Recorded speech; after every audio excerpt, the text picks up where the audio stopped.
Hello, how are you doing? Okay, so my name is Lillian Ochemba, the convener of oneness. And right about now, I'm bringing you a topic that's rare but very critical for everyone that is dating. And that is the questions you need to ask during courtship. Yes, you heard me right. The questions you need to ask during courtship. This is going to be a class. So we'll go. First of all, this class will help you know what kind of marriage you are going into. The questions you ask will help you understand who your spouse is, what kind of marriage you are about to embark on. It will also help you to understand your expectations, the expectations of your partner. It will also help you understand the picture your spouse has in mind as it concerns marriage. Then this class will also help you know how to present your questions. You don't just ask questions. So it will help you know when to ask those questions, how to ask the questions, and how to receive the responses that would come. Because you're asking the questions, it simply means that the person is going to respond. How do you receive the responses? Let me talk about that. Okay, so sometimes when we ask these questions, our partners are probably not expecting that question, and it might throw them off balance. So you don't expect the right response or the right answer as at that time. So for example, you just ask, what's your life plan or what's your goal for the next 5 years? And probably this person hasn't thought of it as it were. Doesn't mean the person is a bad person, but maybe it has never crossed to the person's mind. The person has just been living life, doing things and achieving things, but probably has not been able to lay down their goals for the next 5 years. And then you throw that question open. You may not get the response you're looking for at that time. So what will happen is, even if the person doesn't respond the way you expect it to go, you can give the person the grace of saying, okay, let me allow him or her boot. And then you let go. Some days later, you come and ask again. You know, I asked the question the other day, how far have you thought of it? Your goals, your plans for the next 5 years? The person also doesn't answer or respond the way you want it to go. Ask the third time. Give some days and then ask again. If at that time the person does not now respond, you know that, okay, actually this person does not have goals or plans.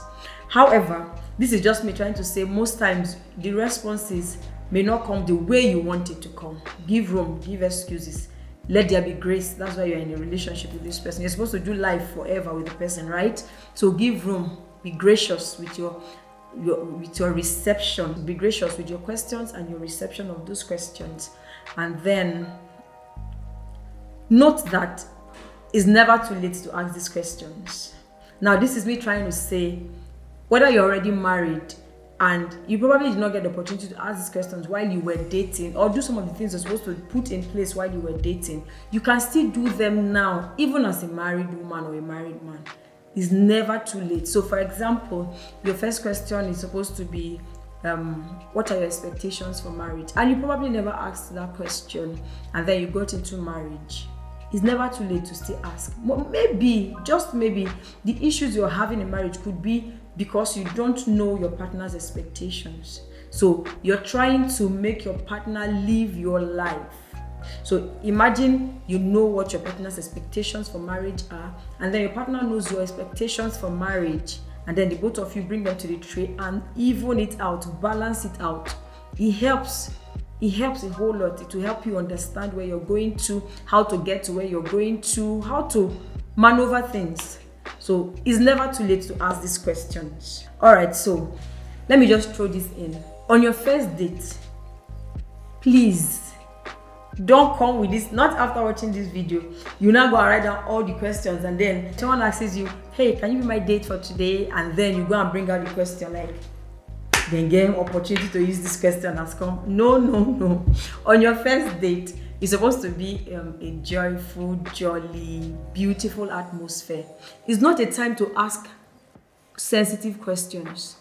It's not a time to give out sensitive information. Hear this. Your first date is not the time to ask sensitive questions or to dish out sensitive information. Now, for example, let's say maybe you are not really getting along with your dad. Maybe you see him as someone that is very mean, very unfriendly, and then on your first date you're saying, my problem in this life is my father.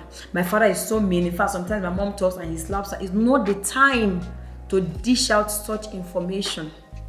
It's not a time to dish out sensitive information. It's just the first date, for crying out loud.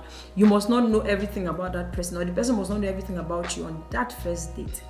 So your first date should be a jolly good fellow date.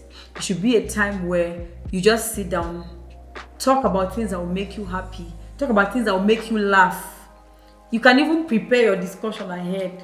Just while, for example, while eating, or while, I don't know what's happening on your first date, but while anything is happening, maybe you went to see a movie, or maybe you went to just hang out, take ice cream, whatever it is, you can just think of something funny that happened in the past to say, sitting down here, I just remembered when I went to visit my neighbor then, maybe when I was 12, I went to visit my neighbor and they had this dog. Oh my God, I've never been scared all my life that much.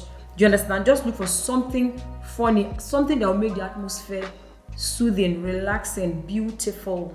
First of all, on your first date, you don't even know yet if you can be vulnerable with this person. It's not everybody you can be vulnerable with. That's one thing you should understand. So you don't dish out everything and expect the person to understand because you're on the first date. No, it's not the time to dish out everything. You need to know if this person is someone you can feel safe with, is someone you can be vulnerable with. So that's it for the first date. That should be bonus, right? Now let's go straight into the questions. So some of the questions you need to ask while dating.